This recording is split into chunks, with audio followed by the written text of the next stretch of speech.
Karantin باشد یا نه؟ فکر میکنم اگر باشد.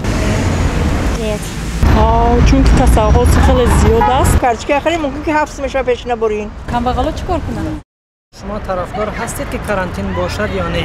جب یکون ضروریات نیست فقط اما قاعده اجرا کردن در کار تمام. همین چیز اگر خطر داشته باشد خیلی جان است. این چی کاری بازی نیست. اگر که امین در کار باشد درست است. احتیاج است که کارانتین بله.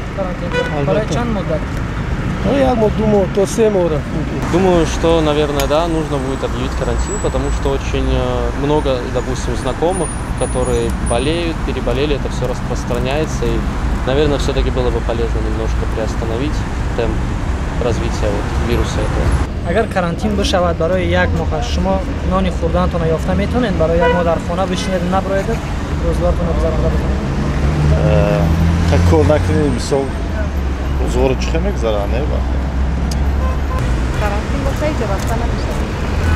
فکر میکنید که اگر کارانتین نکنن مردم زهالود نمیشود با ویروس گرفتار نمیشود مردم؟ نه هر کس برای خودش تازگی میکنه نگاه میکنه.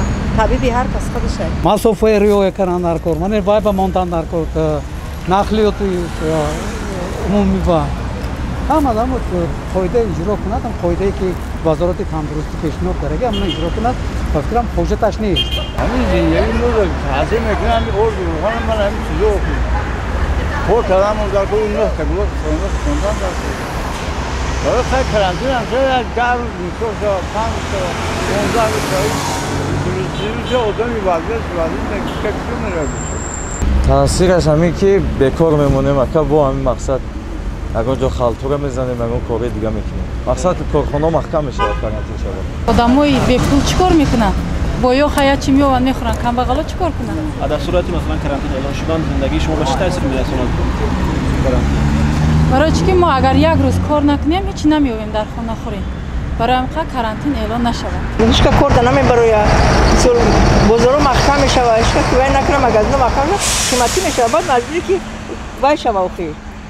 همون زندگی در خلال رسونه. یک چی میخریم مثلا ارزان‌تر خودی مثلا 3 4 کارچکی آخری ممکن که 7 میشه پیش نبرین. پیش نه 7 میشه دیگه کارچکی در وقت مهمه و این پیش نه